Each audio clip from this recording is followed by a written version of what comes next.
Hello, everybody. Welcome to an exciting new episode of Everything Horror Podcast with your host, Paul Doski, with the lovely fiance, Tessa Baker. And we are here to give you another awesome, amazing interview of why you should not ever go into a witch's house. But on top of that, let's get right off with the director of the somewhat new film that just came out on DVD. It was actually premiered last year, October 2017 on Sci-Fi. And this is the director, Alex Merkin. Hello. Nice to speak with you guys. Thanks for having me on. Oh, thank you, Alex. It's a pleasure. Yeah, definitely always a pleasure. And so, Alex, just for people at home and wherever people may be listening to this, even if it's on YouTube or Spotify or whatever, for people that don't know you, could you introduce yourself and give us a little details about who you are? Sure. My name's Alex Merkin. I've been making movies, I'd say professionally, for the last 10, 15 years. I've done 8 features. I've done multitude of commercials and music videos and television. I've often had a lot of dark or psychological thriller or and now a lot more horror projects that I've been involved with. So it's been a good run. I've been lucky to be steadily working since I got into the industry sometime around 05, 06. So yeah, that's a little bit about me. Nice. So, Alex, for your first question, to start off with a bang here, well, maybe a bang, but what inspired you to want to direct film to begin with? Oh wow! Well, I've always been a huge fan of the motion picture. My father used to take me to movies every weekend when I was younger, and I was just enthralled by them. So we would go to anywhere from 1 to 2 or 3 movies a weekend, and I sort of became obsessed with the process. And as I got into around middle school and high school, I started to really start to pay attention to the process of it. And anytime I could get my hands on a camera, I would be making little movies. And then as I got into high school, they actually had a filmmaking program in my school where I could actually film things and edit it. And I just, from there, I was locked in. I was I was the guy in school on the weekends editing my movies, as opposed to hanging out at the parties or doing other kind of mischievous things. So that's a little bit about how I got into it. I think from the moment it was always magical to me, just seeing the storytelling process and the way that movies really move people and frighten people and excite people and make them laugh and cry and all those things. And I just wanted to be a part of that process, and it became just fascinating to me how just watching the ways in which different aspects of film created different responses in people. And I think that was just such just an amazing thing for me to discover, that I've been doing it ever since. Awesome. Yeah, when you just mentioned renting movies every weekend, man, I'm going to maybe sound like a dinosaur here for a minute for people, maybe, because I don't think there really is one around anymore. And if there is, I forget where it's located, but Blockbuster. I used to go there every weekend. Every time I got paid, I would get about 4 movies, if not more. And of course, they would all be horror movies. Yeah. And my weekend. You don't sound like a dinosaur to me. I used to work in a video store when I was just in high school. I was working there. So, I mean, I loved it. See, I would be able to rent as many movies as I wanted for free and just take them home. And yeah, I was obsessive for sure. So Nothing wrong with that. no, actually, you know, there was something really nice about being able to walk into a video store and look at the covers of there was something just so much more special about it than, you know, going on your Apple TV and downloading it, you know.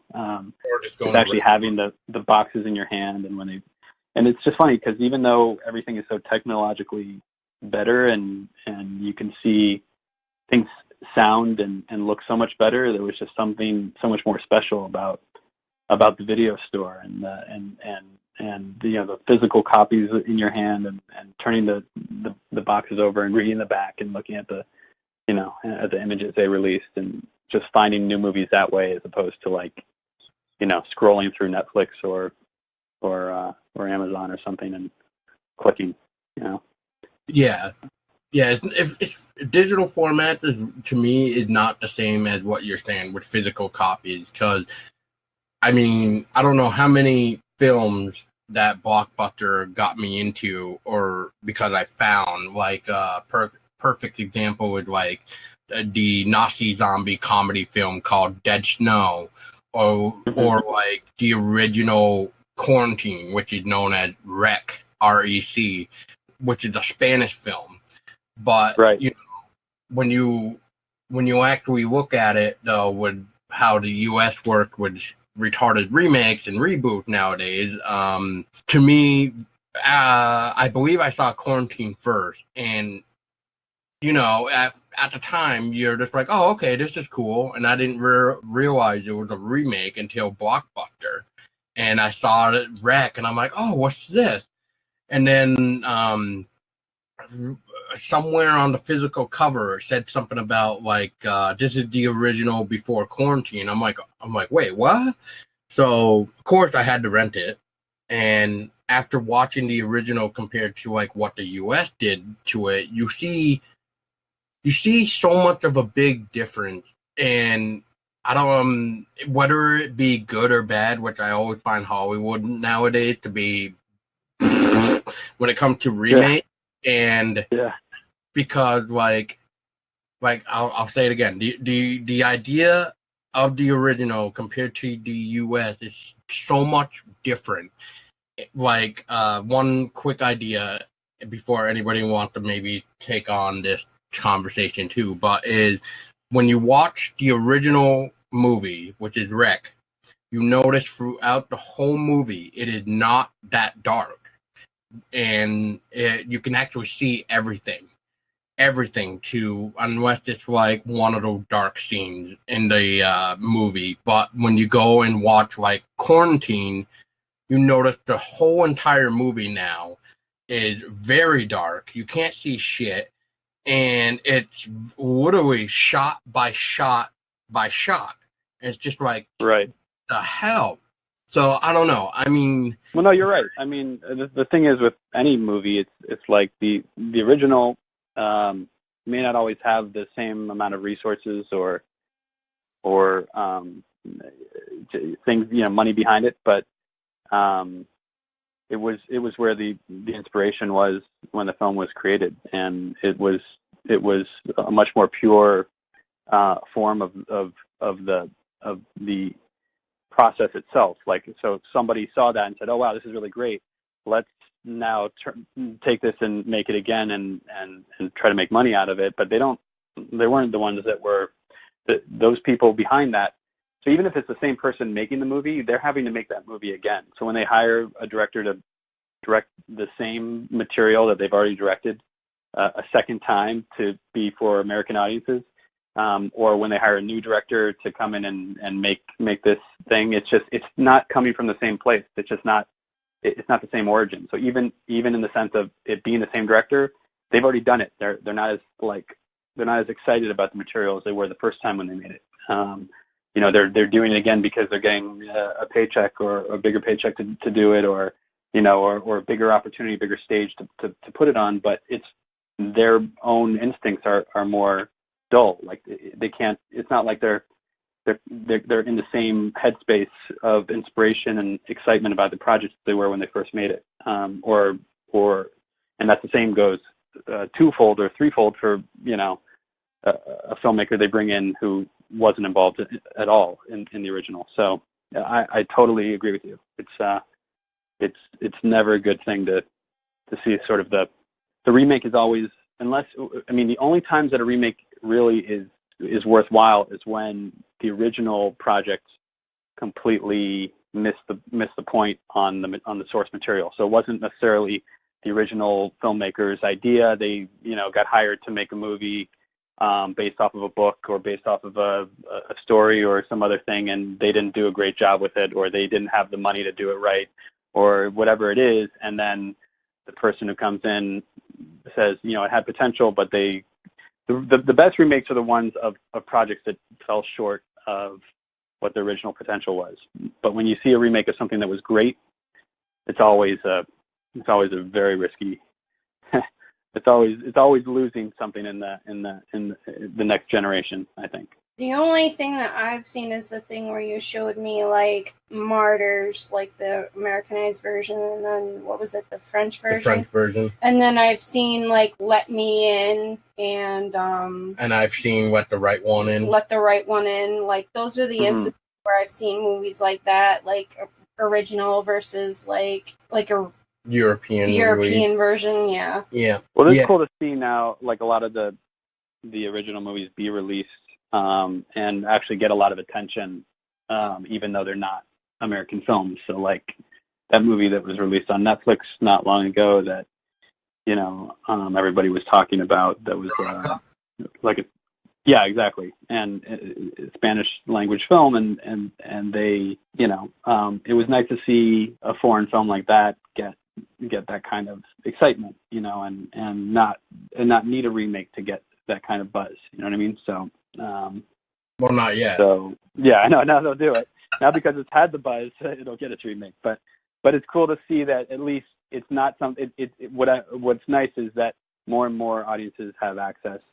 More mainstream audiences have access to these projects, whereas before they probably, they wouldn't learn about it until the remake came out, and then they go, oh, there's another one that came out before this, and then they go find that one. But now you're hearing about this stuff as soon as it comes out, which is nice, and people are finding it that way and blowing it up on the internet, so that's good. Yeah, I guess I can agree with what you're saying. Yeah, I mean, that goes back to like what I said. If it wasn't for quarantine, I wouldn't have known there was an original. So, but right, exactly. Yeah, and then what's another one? Shudder. I have yet to see the original one, even though we have it, but I just haven't gotten the motivation to just watch the original one. So, but one of these days. Yeah, one of these you'll get around to it for sure. So good. Is there any film or films that you directed that you wish that you could go back and refilm? Yeah, most of them. It's just how it is. You never have. The thing is that you never really have the time or it's like sometimes or the resources. Sometimes there are movies where it's like. There were some films I did earlier in my career where I made an attempt to make the film better than the source material of where the original producers were coming from. So they would bring a script to me, I'd read it, and I'd say this is not a good script.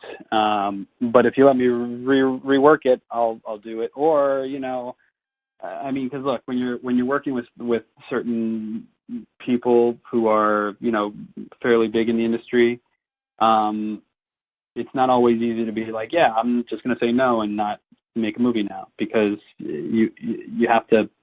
This is your career, and you're trying to. It'd be one thing if you could make anything you wanted and not have to worry about a budget, not have to worry about appeasing producers or a studio, and just be able to if the playing field was level. And I could have the same budget as some of the biggest guys out there, and not have to worry about this or that. Then sure, then I could say no to stuff.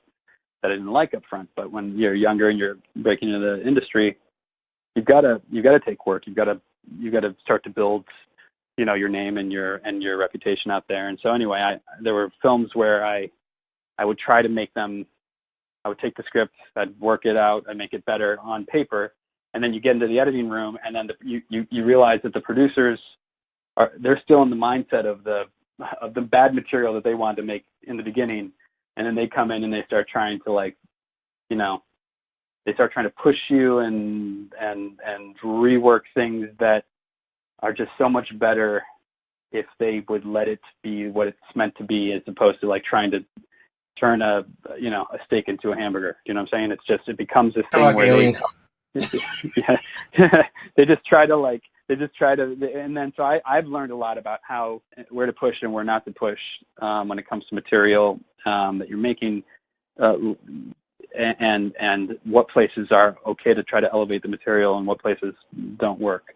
But I've obviously, I would say that I've a good portion of my films have always had a very, very quick schedule, and that's always the hardest part, because sometimes you've got a ridiculous number of days to make. You're shooting something in the times that most movies, this would be like one of their pickup schedule would be your entire schedule. So when they come back to, you're shooting stuff in maybe half, a third, or a quarter of the time that some of the more regular schedules of filmmaking are.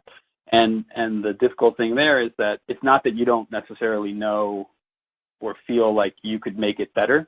It's that you don't have the time to waste on a big set. See, the problem is that I've found myself a lot of times, the budget is in this sort of middle ground where it's big enough that there's a lot of producers, there's a studio or a network or some, there's a lot of cooks in the kitchen, so to speak, and people that you have to make happy, and a huge crew in certain aspects. So that doesn't always help you, because when you're trying to make something quickly and you have a big crew of people to move, it's almost like the best analogy I can make is like the more links you put on a train or a bus or something like that, the more cars that it has on the end of it, the harder it is to take a quick turn to the left. You can't just go, okay, wait, I have a great idea. Let's do this. Let's put the camera here. Let's, you could have that idea about how to make it great, or totally improve on a shot or a scene that you're watching and you're like, I don't like this, and I can see why I don't like it, but if I change it right now, we're not going to make our day, and the producers are going to go crazy, and we're, and the whole film could spiral out of control. We have to make this day. We have to get all these shots in by this time, and you just don't have the time to reset or do it or to improve certain things. And even though you might have come in with a good plan, or you've come in with a lot of good ideas, things, all films are like these moving, living, breathing organisms that they change, and you have to be able to adapt and change course with it. You have to be able to collaborate with the people you're working with, and you could get there and it starts to rain and you needed the shot to be sunny, or you could get there and the actors got a completely different vibe going, or mindset, or something about the location isn't what you expected or planned for it to be, or something isn't on set the day that you need it, and you have to be able to adapt to it. And it's just hard when you kind of fall in that middle ground of enough money to get the extra pressure and to make you have more weight on your shoulders when you're working, but not enough money to give you a comfortable schedule to shoot it, and a comfortable a nice amount of padding if something goes wrong, or you see something that you don't like and you want to fix it.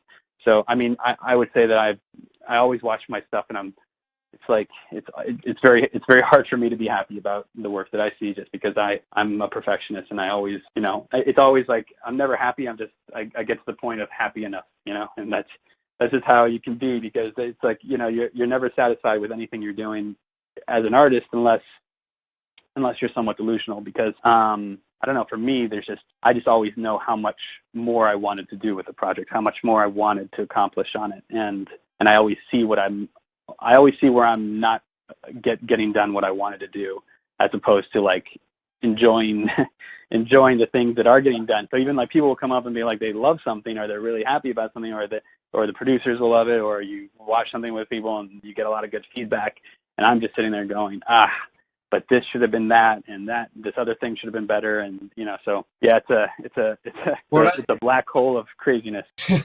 Well, that always seems to be the how do I want to word it? The appropriate recipe when it comes to making good films is when everybody's schedule is psychotic, and yet it creates a nice film versus something that has so much free time, the schedule isn't tight, and then you get kind of like crap.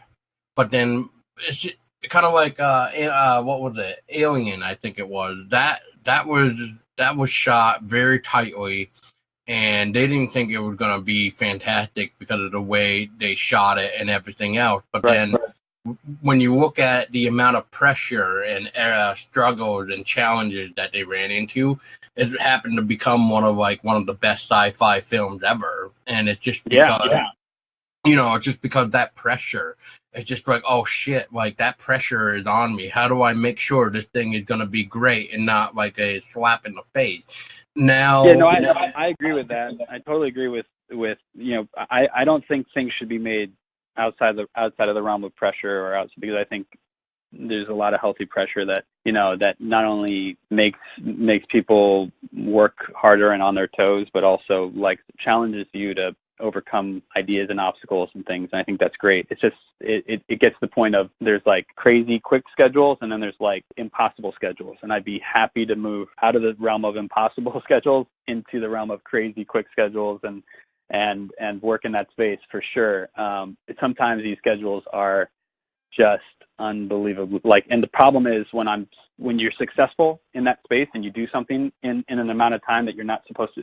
Most people shouldn't be able to make something in this amount of time. I mean, I'm talking about movies that are made in either less than 20 or less than 15 days, and it's like, whoa, how did you? It's like we're talking about. I did a movie in 12 days once, and it came out great. The problem is when you do it and you're successful in that space, they go, oh, you can do that. You know what? We don't need to spend more money on more time, because look at how good this last one came out in, and you did it this quickly, and you're like, no. Just give me a little more time. I'll show you. Yes, we made it work, but we could have made it better. We could have done better things. But it's hard because it really comes down to what people are looking for, what they want out of the film. And me, I want more, but I think that's you'll hear that gripe from a lot of filmmakers. So I'm certainly not alone in that. No. And, since it is like a nice little segue into like what you're saying to this next question, but, Alex, what are your thoughts or opinion on horror nowadays? It's interesting. I think it really comes down to I tend to like stuff that is made on a smaller scale. I tend to find horror that kind of comes out of from a place of where it isn't meant to be. I'm not a huge fan of like huge loud noises constantly to try to startle people. I like things that are psychological and that just make you feel uncomfortable and that make you think about them when they're done. And sorry, go ahead. No, I was just gonna say, so what you mean by loud noises and stuff is like you're not a fan of like the cheesy Hollywood jump scares, I think is what you're trying. Okay. That is exactly what I'm saying, yeah.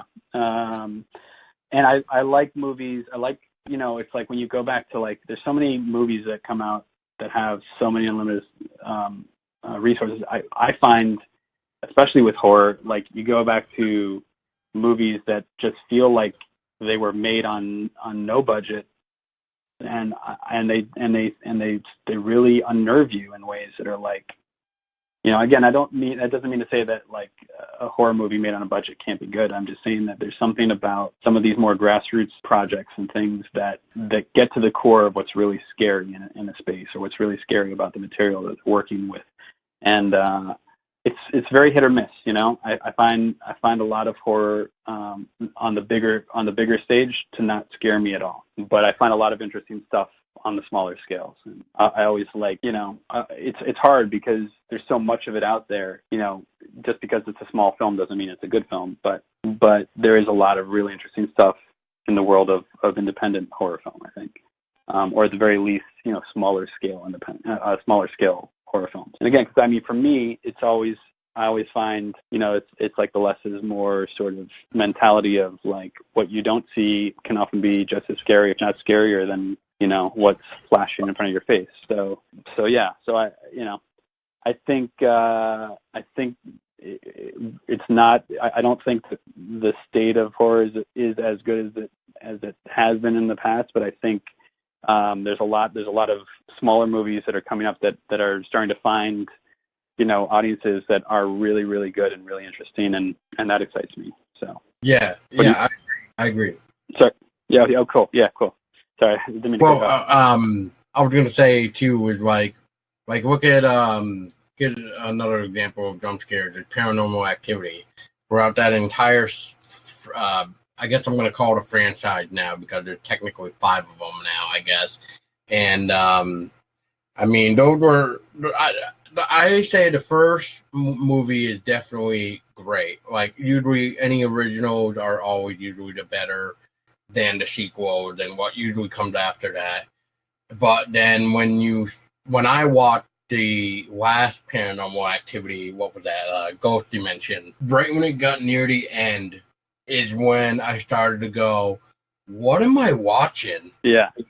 It saddens me because, you know, they could have done so much more throughout the franchise, or even if they just left it at the original. And, you know, that's when it comes into play of, you know, that unanswered question. Like a good example is like, I hate to go back to the film again, but it's this franchise that I keep mentioning is always a good example for something. But Alien, when we first see aliens with that spaceship, the derelict or however you pronounce it, where you see that engineer in the chair and in the middle of this big room, and you're just trying to figure out where the hell did that come from. But then when you look at Prometheus and Alien Covenant in a way, it's almost like it ruined that mystery. It ruins it. I just feel films nowadays, when it comes to like sequels or really anything after the original, it's almost like now they got to answer those unanswered questions because that's what the answer was. Yeah, it'd be nice if they left things to the imagination. It's sort of like the Star Wars. What's going on with Star Wars, where every thing that was just, you know, like a passing comment in the original films has to become its own side story now. And it's overkill, and you're like, you know, we don't need to see every little thing, this was cool as a comment or as something we saw off to the side, but as soon as you start to put a magnifying glass on it, it falls apart, and you're taking away from the imagination of it. You're not adding to it, and especially when those things are made specifically on a completely different stage. These are made under the microscope of huge corporations now that are, you know, and look, I'm not bashing. I'm just saying that these guys are, you know, with Star Wars or with Alien, like these are big studios now making these movies that are expecting things out of them, you know, and need this to make money and need to make the toys and the things, and as opposed to like these aren't the artists who are sitting there like coming with really cool ideas and details, and you know, and it just gets like you said, it just becomes overkill. It just becomes this thing where you're actually robbing the project of some of the mystique of it, some of the, like, you want to know what's behind a door in a room in The Shining. We don't need to go now make a sequel where we see inside the door, and it would become completely asinine. So yeah, I'm totally in agreement with you. Yeah, it's just sad. It's just like, you know, pretty soon it's just everything's gonna be answered, and it's just like, oh yeah, this is this is what they are, and this is what's going to happen. And it's just like, just take the complete fun and mystery, again, taken right out of it. And pretty soon, like you were just saying with Star Wars, where they got to do the side stories now and whatever, but pretty soon we got to watch where every character needs to use the bathroom. I mean, right. What next?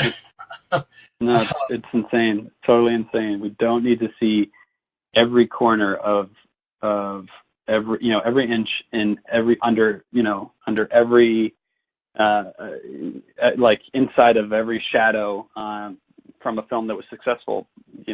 It's like, it'd be great if these studios were giving the artists money to make original projects and things, and make new Star Wars and new Alien franchises, because the ideas are great and new and original, as opposed to like continuing on something that has been. It's like, who's going to be making the new ones when all they'll put out is the next Marvel movie, the next Star Wars movie, the next Jurassic Park, and that's it. You get the next Transformers and the next whatever. Yeah, and that's it. That's all you get. That's all you're gonna get. And they're not gonna put the money behind, let's make a new one. Let's see something new. Let's see a completely new. And the problem is, because that stuff is riskier for them. They have a sure thing in a Marvel movie. They have a sure thing or they used to, at least, in a Star Wars movie. Starting to lose a lot of popularity now, but that's sort of the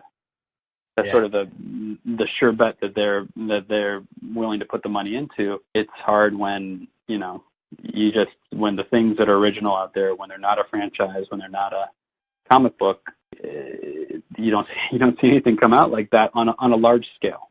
It's not like you see a $100 million budget go into. I wonder now if the Matrix had never been made, would they make the Matrix today? You know what I mean? Like, would they actually put that kind of money into a movie where they had never seen this kind of stuff before, or they don't know these characters and it's not already pre-existing? Back when the Matrix was originally made, they weren't doing. Not everything that was coming out was a brand new, recycled. They didn't have the formula for a comic book movie, and they were still trying to figure it out. So they were still taking chances on new material. I just sort of doubt that the Matrix would get made today. Instead, they would give those guys, money to make another Star Wars spin-off or one of the comic book franchises that they've got already, firmly in hand. So it's a little disconcerting in that space. Not to interrupt you, but that's like to kind of go with what you're saying, is the risk is not there. Like, they're not taking that risk to make something, because they gotta focus. They're focusing on stuff that we already know, and then they gotta rehash it, or whether it be book form, movie form, whatever, really. Like, they just like, another example is Christine. They're going to be revamping Christine now, and what's the other one? Firestarter. Right. I know. It's hard. It's really hard to find. Yeah. It's hard to find that original stuff. Yeah. The originality is no longer seems to be in Hollywood's head. Kind of like, and that is the sad thing, because the risks are what make things really special. When people are able to go out on a limb and try something that you've never seen before. Like, that's some of the beauty of watching a movie, or it used to be, at least. The things that made these movies popular in the first place was the fact that, when they first came out, you had never seen anything like this. And now it's very hard to find anything that you haven't seen before. It's just, that's the biggest thing. I think that original movies and concepts should be left alone. Like, people can't come up with original things anymore, and there's no mystery. Like, it's stuff that we've already seen, and it's like why? What makes you think we really want to see the same thing? Why can't you come up with something new? There's it's stuff that we've already seen and know about, and there's no mystery to it anymore. Right. No, I agree with you, and it's not really. I don't think it's that people can't come up with this stuff. I just think that it's that they don't get the opportunity to necessarily make it. And so if you're trying to make something, look, it's not like I've been in a lot of meetings, and I've been in studio meetings. I've been in agency and management meetings, and the more you sort of stray from what people know, the harder it is to get the thumbs up to do it. And when you look at the stuff that ends up being super hyper successful, I mean, even like in the TV world, like look how many, like when Breaking Bad finally came out and people hadn't seen somebody who's quote unquote a villain in the making be the sort of hero of the story.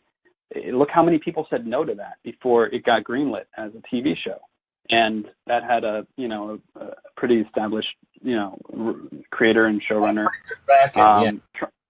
and he got turned down everywhere. He got turned down everywhere before AMC gave him the go ahead, and it's amazing. Like by really great by networks that take chances on things even, but just because they had never seen anything like it, they didn't know. Like I can tell you that they all want to say that they want to try something different, but it has to be something that they kind of know as the same. So they want to see something that they already know packaged as something different, but it really, when it's actually different, when it's actually taking a risk, when it's actually going out on a limb, it is really hard to get people to understand what you're saying, because the people who greenlight, and look, and this is not a shot at anybody. Look, I've sat in on meetings. It's very hard sometimes when you're not the person who's created the material or who has it in your head to visualize what's being pitched and what's being sold to you. So if you can't say, it's kind of like The Matrix, but it's going to be like this, and like if you can't say that, people have a really hard time understanding it, and they have a hard time visualizing it. As soon as you say The Matrix, they're like, oh, no, I know what you're saying now. I get it. That's what I want. Okay, cool. So make it like The Matrix. But it's like, yeah, but no, I don't want to do The Matrix. I want to do something different. It's just that you get into a space where you sort of have to pitch things like something else, or the money just doesn't necessarily turn up. It's just, or the only, that's why a lot of successful things come.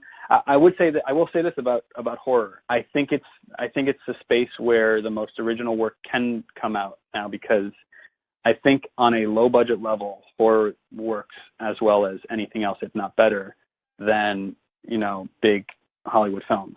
So the reason why you see more franchises launched out of horror now is because that's where creative ideas and edgy, that's where filmmakers can, on a very low budget, do things that are appealing to a mainstream audience, but also take risks and try things that are different and go out on a limb and show the world something it hasn't seen before. And when it works on that small scale, then Hollywood eats it up and says, okay, let's make another Purge, let's make another Saw movie, let's make another Paranormal Activity, let's make another Blair Witch, whatever it is. But they're grabbing it from these small movies that were made on this very small scale, where they didn't have the studio pressure, they didn't have to make it like Halloween or the next this or the next that. They could make their own movie. And I think horror is probably the genre that has the biggest ability to be made on a small scale and launch new franchises. You can't you can make a sci-fi movie on a small scale, but it has to be a very smart, down to earth kind of sci-fi movie, like a Primer or something like that. But that's totally different than, it's not like you're making Avatar on a small scale and launching a brand new, like that's just not going to be successful, because it's going to look like crap when you make it for under $1 million. It's just not going to work. But so those movies have to be really smart, and sometimes those movies don't have the same kind of appeal to some of the more mainstream audiences.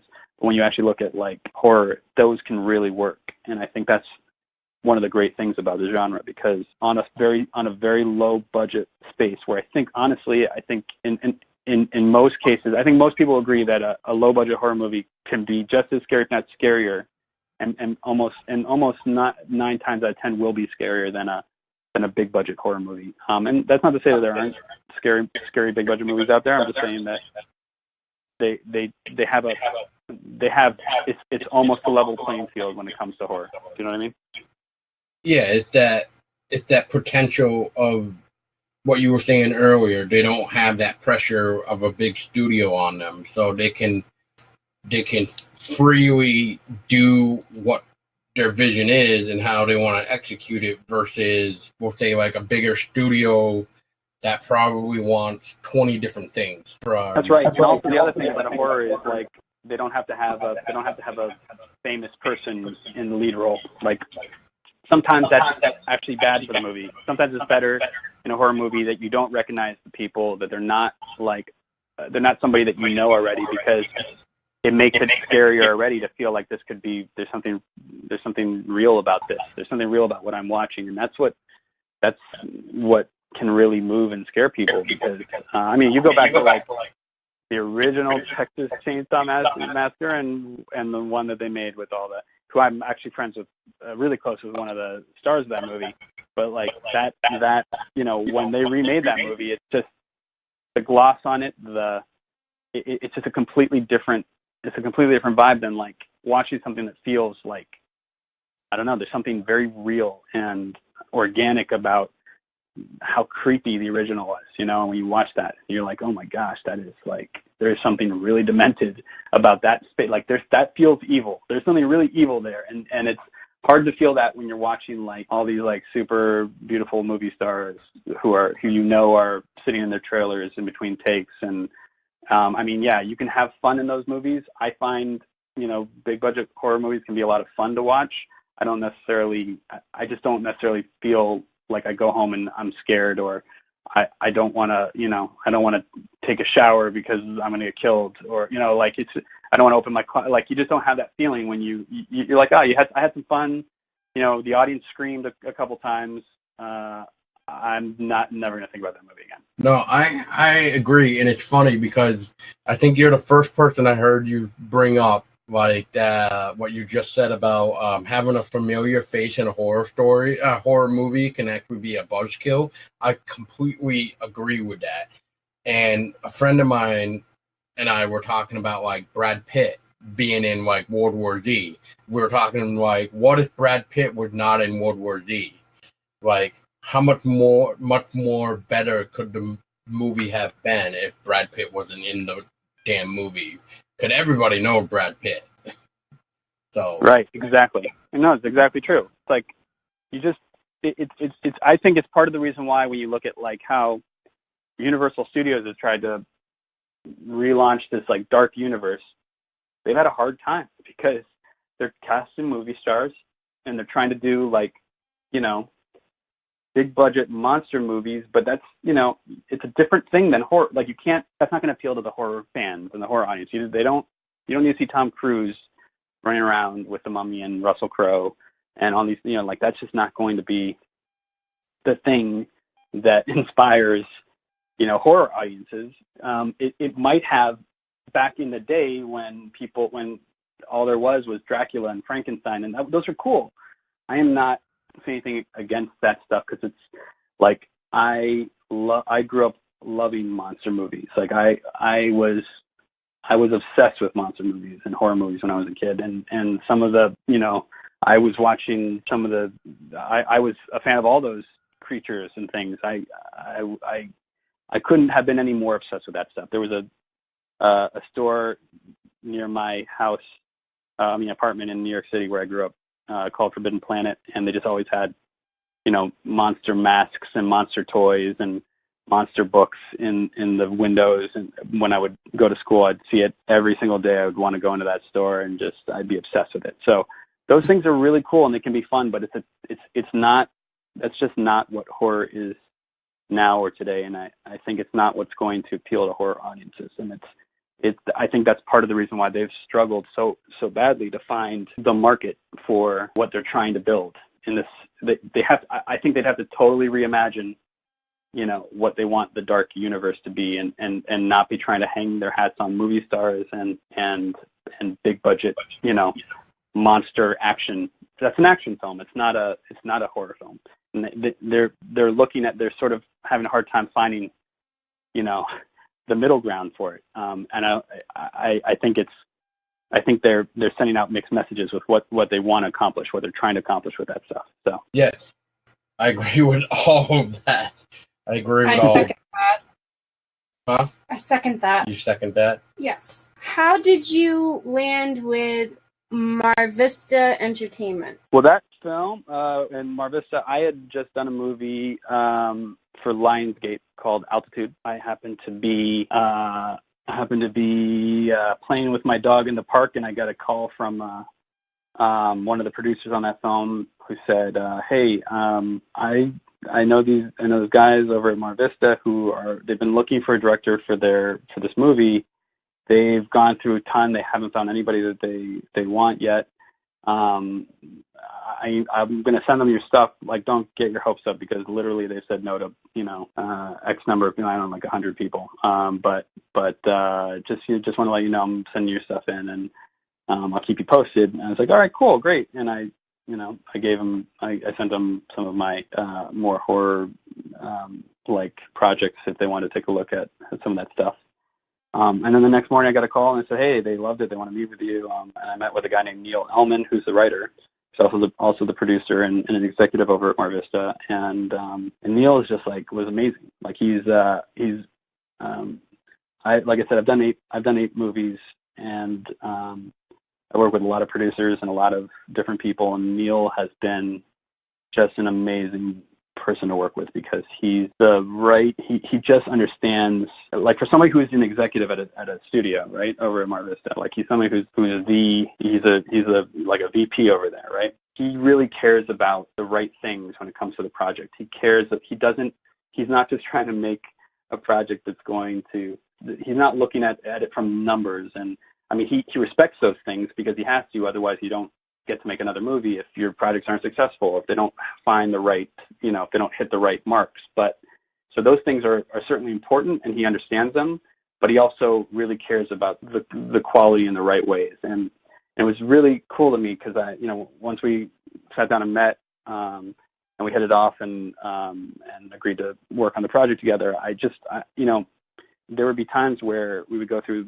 the writing process or the casting process. And I've found in the past where, like, an executive or a producer, once, a network or a studio approves of something, they're just like, "Hey, we're not going to keep working on this. Like, they've already approved. So, anything else, like, to keep pushing this or to keep working on it is risky, because what if they don't like the changes that you're making? Or what if they don't or if they approve a cast member, let's just cast that cast member, because, you can't, it's hard to get 6 people, who at a network to approve something, and when they've approved it, let's just say yes. But if I would be like, "No, that person's not right, or this needs work." And he totally agreed and cared about, like, making the right project and he would just listen to the arguments and that doesn't mean he says yes to everything, but the things he doesn't say yes to, I always know he's coming from the right place. So it just turned into, like, a great working relationship for me, because I'd never really found a producer who's like, really, their head is exactly where it needs to be with the material, and they're just very straightforward, very honest, and they care about the material in the right way. I think he's going to be, like, he's new to Mar Vista, and I think he's really going to, I think he's been there for now about 1.5 years, but I think he's really going to do a lot of cool things over there. So it's always good to find the right people. I starred in a short story horror film. Well, it was like an anthology with 3 tales, but I was the cameraman in the last story. And, not only was it like a found footage, but, the guy, to make it short, he contacted me because I run a page on Facebook called Haunted Vermont. And this was like back in 2013, I believe. And he was looking for one more location to use for his movie, because he was trying to base it off of real haunted places here in Vermont. And so I said, "Hey, I know a guy. I know this place is, like, it says they're haunted because it has some stories in it, and I'll see what I can do." So I got a hold of my friend, and I got a hold of a number for him to contact about possibly getting in there for the last tale of his film. When we went there to film, because he invited me on to be a actor, and I was just like, Okay. Thank you. I flat out told him, I said, I don't know how well I'm going to do because I'm not really good at, I guess, acting unless you tell me something to do something, but also try to tell me, like, let me also try things too, which I find is to be important as well. In order to make a good movie, you need to have the right people, but you also need that right director to kind of push you to tell you, like, this is what I want, but also at the same time, it's just like, if you can think of something too that would help bring out more of a, lack of a better word, like a emotional scare or anything really, like this, like add it. Even though some people say, we interviewed Bill Ober Jr. He was telling us that sometimes he does things that the director doesn't want, but they'll usually keep the take. But then he was saying, like, it's always good to not be that quote unquote robot, to actually, try something different to see if it works, I guess is what I'm trying to say as well. Yeah. Well, I totally agree with you. I mean, like, I personally encourage, the thing is filmmaking is such a collaboration. It's not made in a bubble. You can't do everything by yourself as a filmmaker. You need to know how to work with other people, and of course, you have to have the ability to communicate and what you're trying to achieve. But I don't think I'm someone who I'm very careful when I'm casting. I like to cast, smart actors and people who will bring something extra to the material, and I always encourage them to, like, talk to me about if you want to make, if there's something you don't agree with, if you don't like something, like, let's work it out. Let's make this work for you. Let's make this great, and I want to hear their ideas. I want to hear, I want to see things that are interesting or different than maybe I've thought. A lot of times with my ideas, I think it's one of the things I like to do is,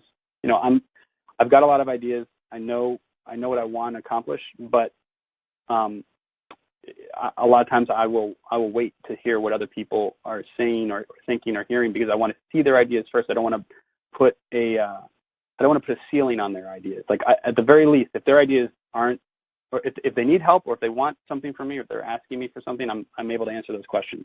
If they want, but at the same time, I want to see what their ideas are. Maybe their ideas are better. Maybe they have thought of something that I haven't thought of, or maybe it's just something really interesting that takes us down a whole new path that and you have to be open to that kind of stuff. So for me, I like to use my ideas more like a safety net rather than like, this sort of like Bible that they have to follow every rule and step that I'm saying. I don't want to box my actors in. I want to inspire them to do their best work and think of new ideas and come up with great things, and then capture those great things and sort of shape them to what we need to do for the film itself. So sometimes their ideas might be great, but not quite fit what we need to do for the movie. But if you just go, okay, that's really cool, let's make a couple adjustments to make this actually work for what we're trying to accomplish. And the great thing about that is ultimately, like, I want my actors to feel connected to their characters, to connected to the material, feel like a part of the process, understand it as much as possible, and own their characters and own, a piece of the movie themselves, so that they can really, like, when they're on screen, there's no question about, they're not saying some line that they don't understand or doing some action that doesn't make sense to them. They are who they need to be, and they are in the moment, and they are, and to me, that just creates such a better performance, and it makes the film that much better. So I'm always open to adjusting for that space. I think some of the biggest mistakes for directors are when they try to control things that are just, you have to be able to read the situation. It's sort of, I always look at filmmaking sort of like being the captain of a ship in a way, because you can plot a course, but the waves might take you a different direction. If you still try to go the same way that you're trying to go, but the weather is saying no, you're going to sink your ship. You have to be able to go with the waves. You have to be able to go with the wind. You have to be able to, like, adjust accordingly and make the best. If you want to get to your destination, you've got to be able to adjust. You have to be able to take into account, you have to read the weather, you have to read the crew and the needs of the people that you're working with, and that's the only way you're going to get where you need to be. Do you know what I'm saying? So yeah, I think that's one of the beautiful things about filmmaking for me is, it's a collaboration. It's about appreciating the people you're working with, and that's why it's really important to pick people that you really, that fit in the mold of the things that you're trying to accomplish. And then from there, it's all about fostering a really creative environment for everybody to do their best work, and inspiring people to do their best work, and not just dictating you're going to do this or you're going to do that, or this is how it's going to be. I mean, of course, there are times where it'll come down to disagreements and things, and there has to be a final word in it, and that's, but you have to be open to the process of collaboration when you're working with people. I find that the directors that make the biggest mistakes are the ones that are too ego-driven. They think that it's their way or the highway, and they try to almost give line reading to actors, or box in every little detail of what's going to happen. And sometimes that stuff doesn't fit when you get to set, and sometimes those ideas don't jive with the people that you're working with, and ultimately what you get is a much less sincere performance, or something that isn't as good as it probably could have been had they been open to the actual art of collaboration. No, exactly what you said. Like that actually reminds me now of when you were talking about sharing ideas and stuff, and you want to hear them. That reminds me of when I shared an idea once with that same short story that I was in. We were trying to film a specific part. I don't want to go too much into details, especially for you, Alex, because I'll send you the link to the YouTube afterwards if you'd like to see the film that I was in. I'd love to. Yeah, that'd be great. And but so without giving too much away, and I'm gonna try my darnest to do so, is there was a part where I'm trying to film through a doorway, and this scene is trying to happen, but what happens is the other actor was tripping over the other person. So it got to the point where it was just like, okay, how can we make this work so that it looks more, not just dull, but more creepy? And so I'm thinking, and I said, I look at the director at the time, and I said, what if we did it like this? Where I don't really know how if I want to say it, but otherwise you probably wouldn't get what I'm trying to say. But let's put it this way. In the hallway, there's a certain scene that happened, but let's just say, just to make it more mystery, is this whole scene to me is mystery now. Once I suggested it, and they liked it, and it was the fact that I said, well, what if we move the body? He kind of looks at me and goes, what do you mean?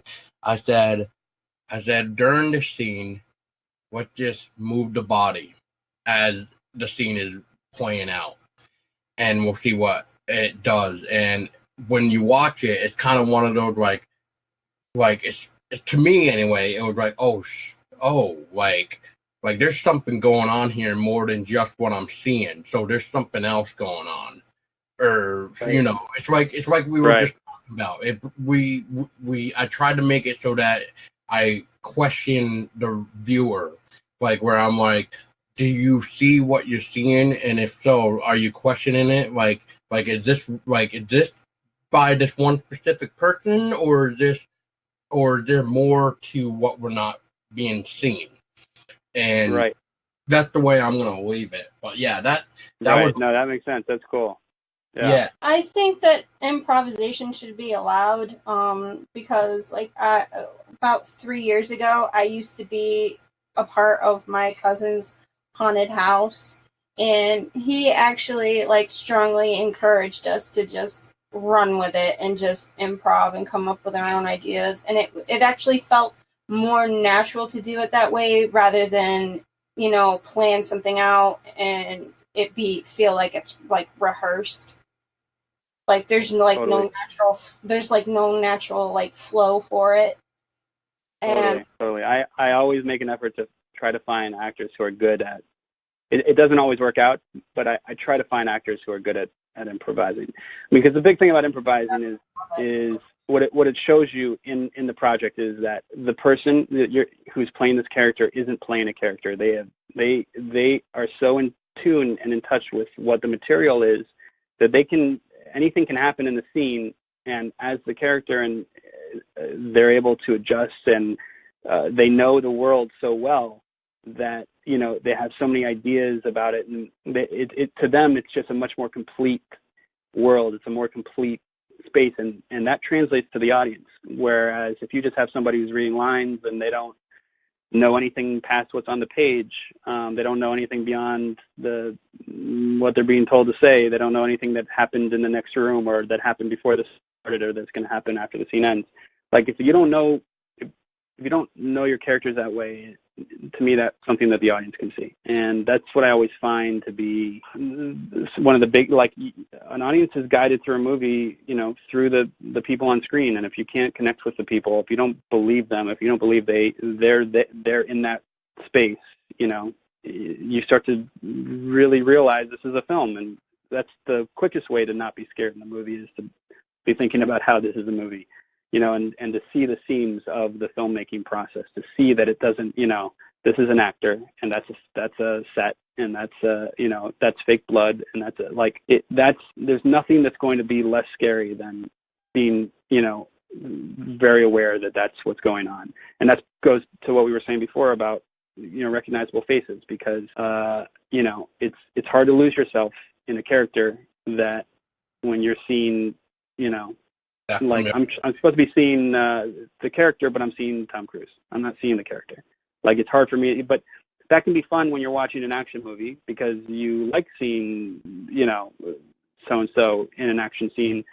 Some people might want to see The Rock, and they don't care that he's not an actual, okay, I like they might like that. They might like seeing The Rock, and that's fun for them, but that's not going to let you get lost in the atmosphere and the moment of a movie and actually be truly scared if all you see is The Rock and you don't see the character that's supposed to be in that room by themselves,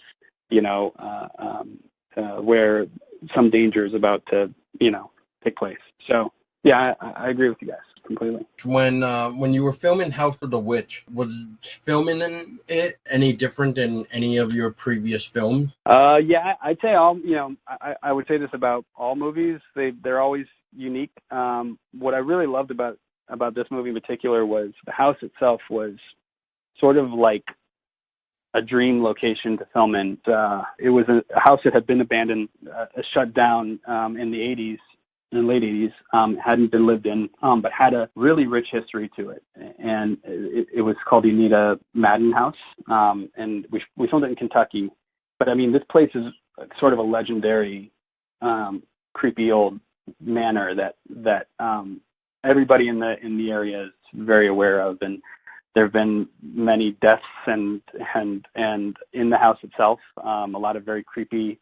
There were rooms where it's like, yeah, this is the room where the first owner shot himself. This is the room where, there were some really, really creepy things to it. And, as we walked through the house itself, it just felt, it's like one of those places where it's like you want, it's the kind of creepy old house you really do want to explore when you see them. Like, and I've always, it's fun making movies on sets and building sets and doing that kind of stuff. But it's a whole different thing when you really get to work in a space like that you just can't create the kind of history and the kind of the kind of haunts that actually exist in a space like that this has its own, there are people who will not go into that house after certain times by themselves. And there's a caretaker on the grounds who's like, oh yeah, a lot of, he won't, and there were lots of creepy things that happened, in and around the house, even after we wrapped the house, the shoot, where I remember one time we had to go and pick up a vehicle from the house, and it was the first time I went with one other person, and there was nobody there, and all the lights and the crew, everybody's gone, and it was extraordinarily, you feel a completely different kind of vibe and energy when you're in a situation like that. And it's really it's a really cool experience to have that, and to be able to like feel the power of these spaces that you're filming in. I would say that was, especially as someone who's excited about, creepy things, like it's sort of a dream location in that sense, because it's just that you can't replicate that by building a set. It's not the same thing when you go into a sound stage and the walls are fake and it's just a totally different vibe. And when you're scouting, or when you're or when you're rehearsing with some of the actors and stuff, and sometimes we would go down there just to like really feel some of the creepy vibes of it. And one of the like one of our actresses, like when she wanted to get herself really scared and get herself prepared for a scene, especially like the most scary scenes that she'd have to do, like she would go and lock herself in like the room where the guy killed himself and just like prepare herself and get really just like, you just can't replicate that kind of stuff. You know what I mean? So it was a really cool experience from that standpoint, for sure. And I mean, overall it was a lot of fun. I have to say that like it's sort of the kind of dream type of shoot, in that sense. It's the kind of thing you always want to do when you're growing up watching horror movies. It's like, this is the kind of town and that's the kind of house I've always wanted to film in. You know what I mean? So it was fun, for sure. How were you able to film inside the abandoned mansion? Oh, well, I mean, we, our producers went and got the permits to do it. So it's not like we broke into the house ourselves and set up shop there. But luckily, we had some good producers who were able to, work out a deal with the owners of the house. I mean, because even though people own it, even though it's abandoned, it's owned by an estate. When we were location scouting it, we were going through and we were down by the main entrance, the main gate, which is just like so creepy. And we were like going through the schedule, and there's sort of a team of people working, and a car just pulls up, and they're like, and he just starts like yelling at us, like, you guys are killing, like, because he thought we were there to he thought that we were a bunch of contractors there to like renovate the house and like do all these, like, so it was like one of those weird things where like the town protective of this crazy old estate that nobody lives in, and he just like, it was a really weird experience. Like, he got in the face of one of the guys and was acting really aggressive and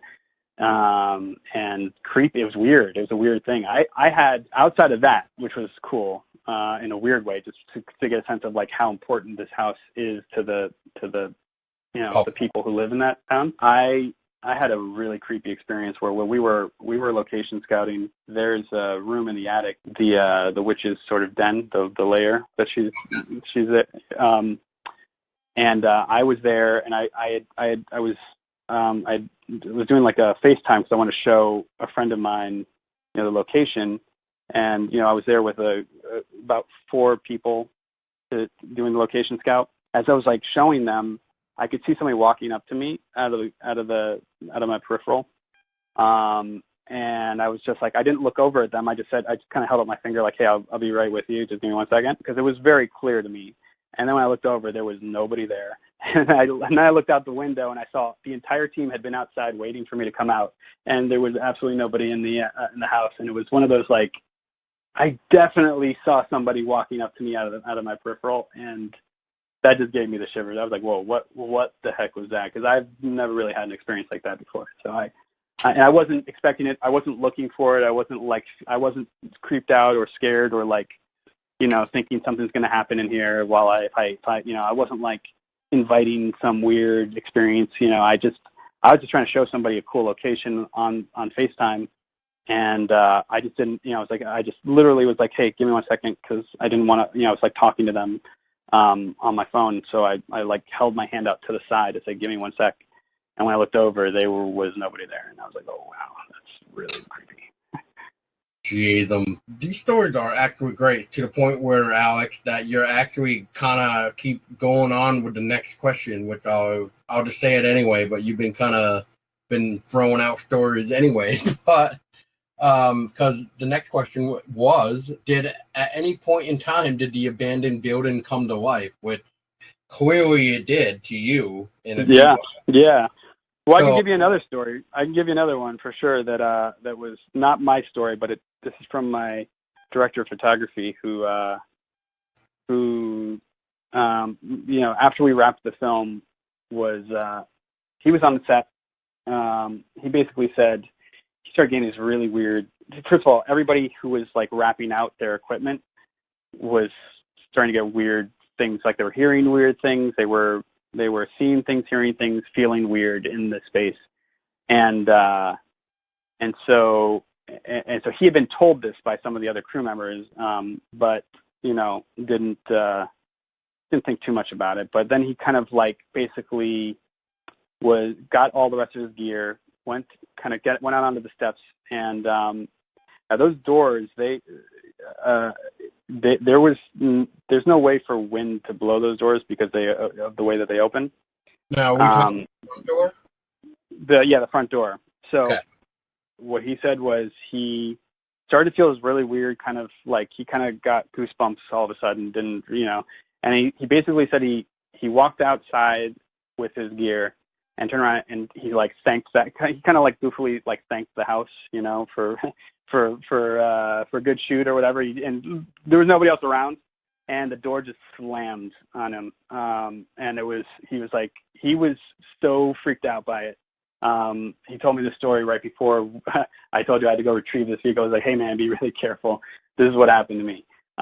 So yeah, it's interesting. Like, there were definitely lots of stories and lots of people seeing and feeling and hearing things. I didn't experience much more than what I told you, but everybody seemed to have their own story. It was interesting for sure. It's definitely the kind of place that if you were there, I don't know, it's really hard to explain. You feel a different energy, it's like you feel a different kind of power in that space, and you can kind of feel some of the weird sadness of some of the people that have been there before. Some of the,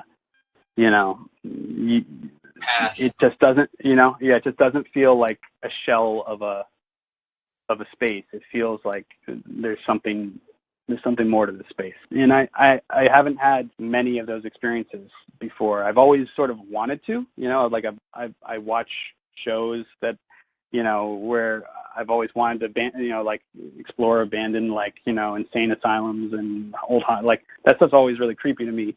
But I've never really had the experience of like actually going to one of these places and feeling like, there's like a different sort of air. There's like a different energy here. It's really weird. But it's cool. It's cool to experience for sure. I'm sorry to interrupt, but before I forget, I'll start filling in with some stories too. But first of all, Alec, I don't know if you're familiar with our state, Vermont, but back a long time ago, 1800s, I'm going to say, because I forget exactly what year it was, but we had a guy from New York come to Vermont to try to debunk what is known here as two people by the name the Eddy brothers. And just to give you a short version, the Eddy brothers had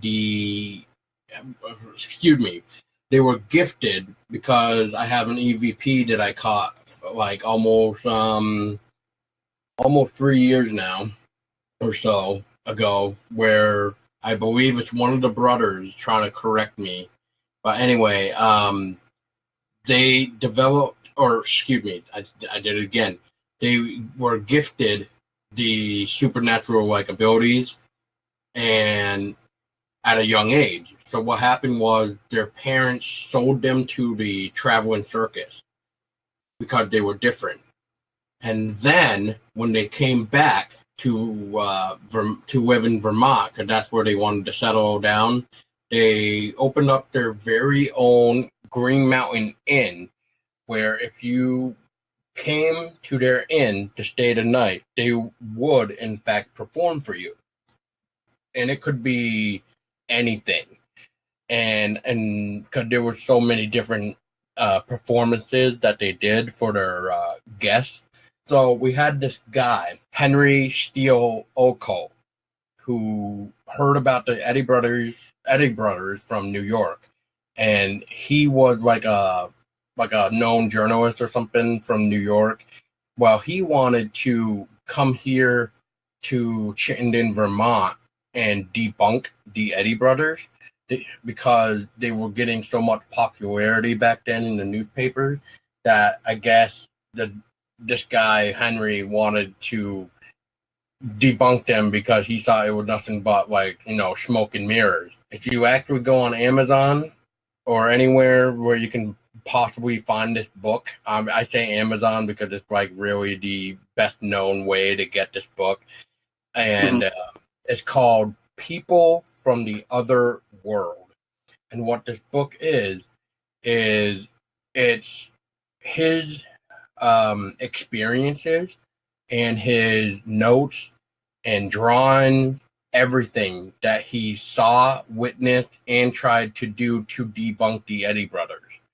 So when after the performance was done by the Eddie Brothers, he would try to debunk what they did, but every time he tried to debunk them, he could not debunk them. Whoa. By the end of the week that he stayed there, he ended up calling Vermont the spirit capital of the universe. So I would recommend anybody that even listens, or Alex here, since you like that, seems to like this kind of stuff, People from the Other World by Henry S. Occult. If you can find that book, get it, because I guarantee you it'll amaze you. Once again, Alex, I hope I don't make you jelly with this either, like I did with somebody else. But I used to do paranormal investigation, and during my filming with Dead Static, when I was on the final tale and stuff, because before the short story, I was actually invited to do a tour with myself and two other people. It was one of the people who contacted me and then his buddy. So just three of us in there. And this is like a pretty big building too. And so they were telling me stories of like what went on here, or what they even found and stuff like that. And that there is something there at that building that we shot in, and even though I already knew that ahead of time, but when I was filming with them, I remember one time I had to go into the building myself, and this is probably about this time of day right now for me, 6:30, and I had to go up to where we were filming, which is the floor that nobody else is really allowed to be. And but we got special permission. But when I was going up there, I heard something when I was coming downstairs after grabbing something. It almost sounded like a child's laughter, because this building used to be a hospital for patients that had a disease that I can never pronounce anyway. But anyway, so I heard like what sounded like a child's laughter, and I turn around because I'm just used to this by now. But it's almost like the way the sun, and I mean the sun wasn't really coming in too much between the light and the shadow, but I don't know the name of the old shoes that kid used to wear, but the only best way to put it as is like pilgrim shoes, like those type of shoes. Right. And like the clogs or something. Or yeah, or is it? Oh, yeah. The little like a waist, or whatever, like a buckle that goes across. Oh yeah, I can see with the buckle. Yeah. I know you're talking about. No. Yeah. Gotcha. Yeah, that's what it looked like I was seeing, but only in a little kid. Like it's almost like a little kid were trying to manifest itself in front of me, but all I could see was like two little legs with those type of shoes, and I'm just thinking to myself, okay, and then I just walked down like, did I really just see that, or my mind playing tricks on me? And That's cool. so, and then there was another time where we finally got done with the movie, and we're probably still there at like 8 o'clock at night. Like, it's dark out and everything, but then all of a sudden everybody started to hear something, whether it was like giggling or something, and one person actually thought that they had their shirt tugged, kind of like you know, like a little kid would do, like tug to kind of play. Yeah. And Yeah. it was just so cool to witness that. And then like everybody, kind of like you guys, everybody had a story. It was really cool. Yeah, So, yeah. That's cool. Wow. and Crazy. and then one story I'll quickly add in, which I'm wondering if you had any of these, if you encountered this at all. But when you guys were either filming or taking stills or anything, did your equipment just ever decide to just fail on you? Because that's what happened Man. to us. We Trying to had think of that. I'm sure that it did. I'm just trying to think. You know, when I'm on set, it's kind of hard to remember those incidents no, it's because fine. yeah. Because I had like feel a like for sure it did though. and you know, full batteries, and the next thing I know, it's just like this camera doesn't want to work. Like, it doesn't want to take pictures, they want to shut off on its own, and then next thing you know, it's like all the batteries are drained, and it's just like I just barely in. So Wow. yeah, that's Crazy. that's some of the stuff that happened with me. Well, one year I was an asylum nurse, and I was standing on the stairs, in the middle of the stairs, and I was all by myself in the stairwell, and I got pushed. Oh. Like backward, like back onto the stairs. I got pushed. So I got pushed down, and I was sitting to like a sitting position on the stairs, like, and I was like, what the hell? And I'm like looking around, and there's nothing there. So I'm just like, oh, well, okay. Yikes. And that's actually creepy. And actually, the next year that I did the haunted house, I was a witch, and I was kneeling on the floor in my circle in my room, and people were taking pictures of me, and there was like this mist around me that people were capturing, and then it would just go away. And just to clarify, there was no smoke machine whatsoever to cause this mist, right? No, but then again, well, we do what we do, right? Stuff like that, yeah. Exactly. But yeah, Alex, you don't recall anything, like any technical problem with any type of camera? You know, I'm certain there was. It's just it's hard for me to be specific about it because like I'm certain that there was equipment failure. Because I definitely recall having to deal with certain things. Oh yeah, we had generators go out for sure while we were filming or right about to film, and all the power would just go out. I mean, we definitely had situations like that. It's just it's like hard for me to when I'm in the middle of like shooting all day, and it's like it's not a personal experience. It's just more like a mass experience for everybody on set.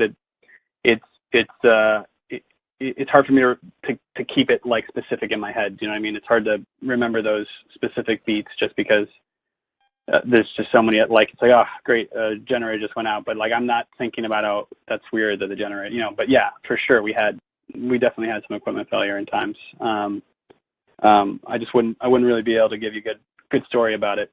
You had props come in, but you actually had some props that were already inside the abandoned mansion already. I mean, there were things for certain that were left behind there that were weird. When we went down to that basement, it was really odd. The only thing in that basement was that wheelchair facing the window, just where it was. Like we didn't move it at all because it was so cool and creepy, just the way it was. And it's just like this big empty room with these windows and this wheelchair that looks like it's just sitting right by it looks like a ghost is sitting in this wheelchair looking out the window. It was a really weird, creepy thing. Like, why is this wheelchair just sitting here like this, perfectly placed right by this window? in this giant room where there's nothing else. And in the way that it was sort of facing the window, it was just like, I can send you a photo of it. It's I mean, it is the way it is in the film, but there was nothing else in the room. There were other things there, definitely. We did bring in most of the furniture and stuff, and set the dressing like that, but we found a bunch of creepy things in that space, and like light fixtures and weird, there was a bunch of weird stuff there. There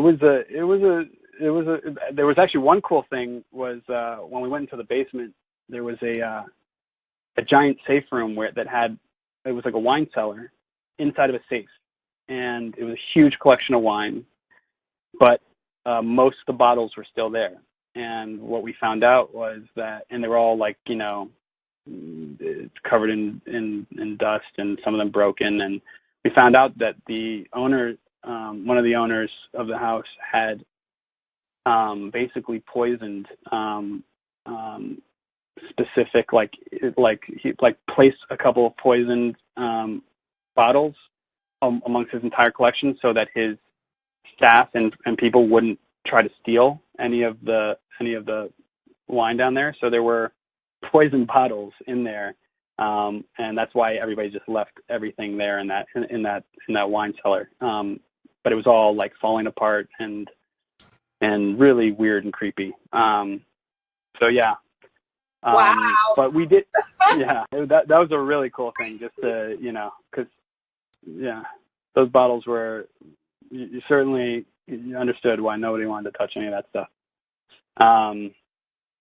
But yeah, no, it was but for the most part, we brought in and dressed the majority of the location. Nice. It sounded like you had some challenges when you were filming House of the Witch. Oh yeah, for sure. I mean, the weather was extraordinarily windy. That entire house didn't have any power in it, and it's a very large house. So we had to bring in all the generators and stuff, and to move stuff around in there. And we were filming at a certain point. We're filming nights entirely. So we were there all night, almost every night, and running around this dark house. I mean, we had to obviously light it ourselves and put up lights for people so they didn't get hurt. But it was definitely challenging in that regard. I mean, the space itself was enormous. It was a mansion, and to get all this heavy equipment upstairs and up and down and through narrow spaces and corridors and without lighting, without electricity, because you have to run wiring through the entire place whenever you want to light things up. Yeah, that was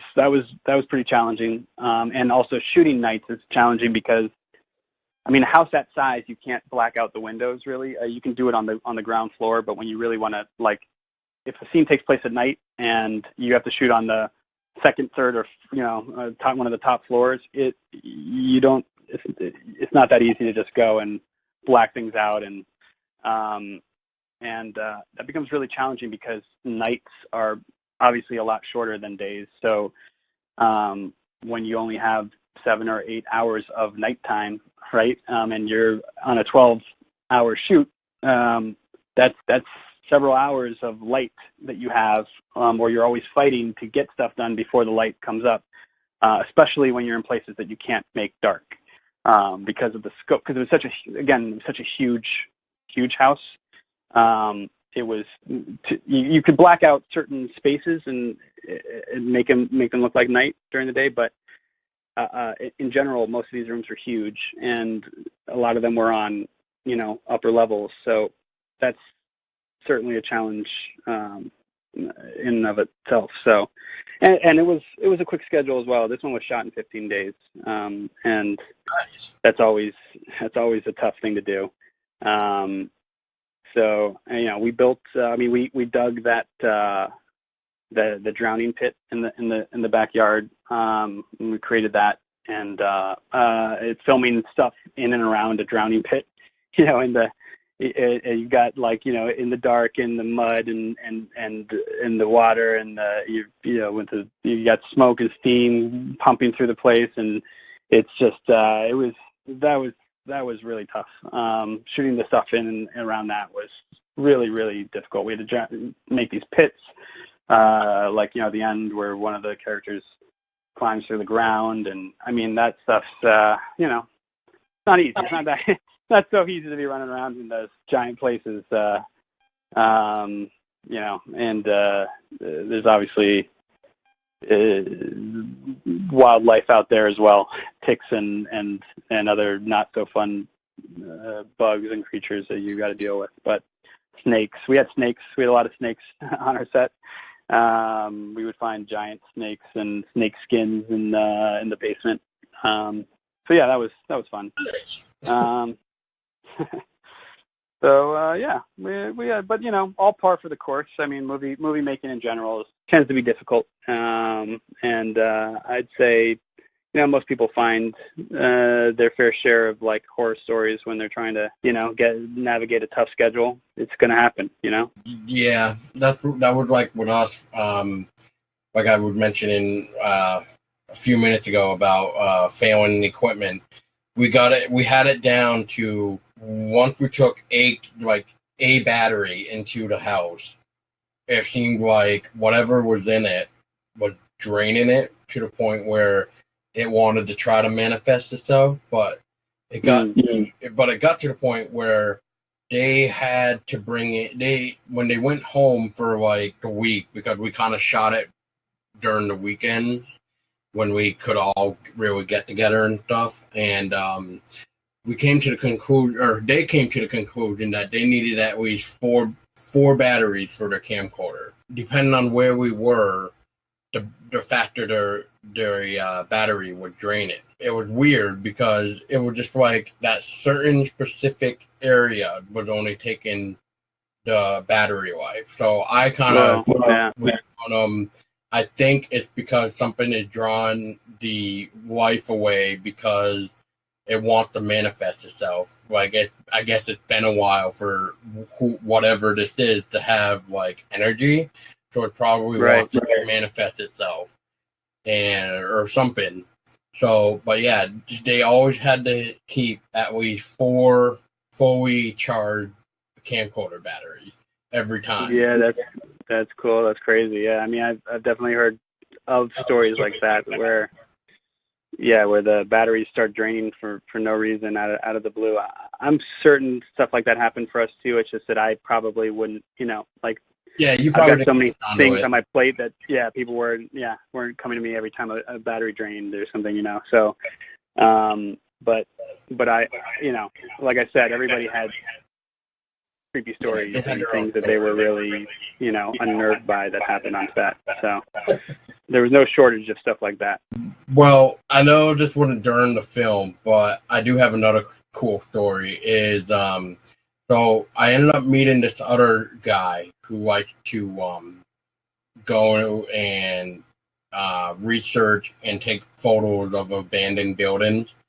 And I told him about this building that I was talking to you about, where we filmed in and stuff. And I told him, I said, you're gonna need extra batteries. And he just like, what? And I'm like, dude, trust me, you're gonna need extra batteries. I told him, I said, how well do you know your camera? And he's like, pretty well. Why? And I'm like, because this building is gonna question what you know about that camera. And he kind of looked at me and goes, what? Kind of like, you know, like, what? Yeah.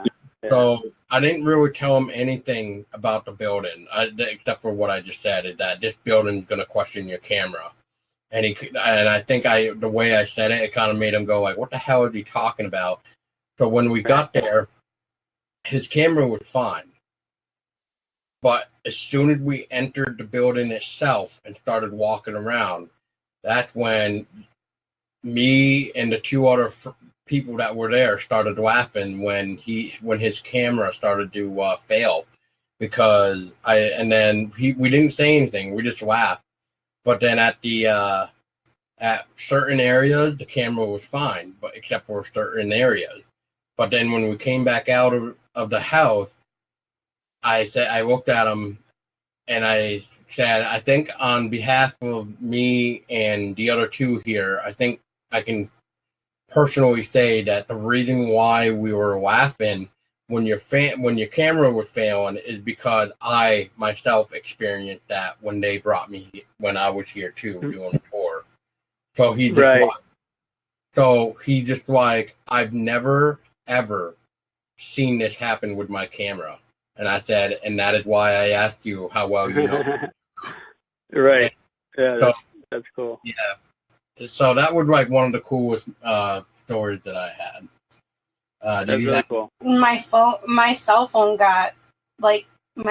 battery got completely depleted when I was in the haunted house. When I got pushed down on the stairs, I had my phone with me, and I had like a full battery, and my phone just died. Probably from draining it all to push you or something, I'm assuming. Mm-hmm. So yeah. What advice would you give to indie filmmakers? I would give the advice that I think a lot of people like to give, which is to really be determined to do the thing that you like. Don't let anybody or anything stop you from going out and making your project. There's so many ways to create now, and it's gotten easier and easier to film things and to do your own sort of project. My advice would be just to stay determined, stay focused. Don't compromise on the things that you believe in, no matter what kind of advice you get. I mean, at the end of the day, I think it's important to learn lessons yourself. So if somebody tells you something and you don't agree with it, it's one thing to go, okay, hey, they warned me to not do this or that because it's going to ruin whatever, right?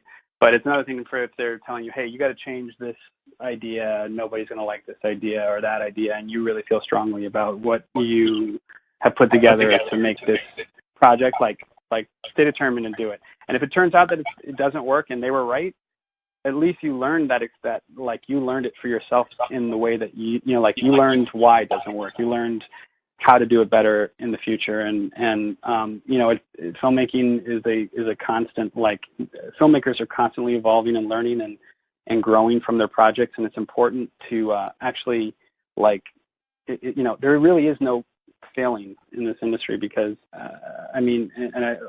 obviously that's not 100% true, but what I mean by that is just because a project doesn't turn out the way you wanted it to, just because it doesn't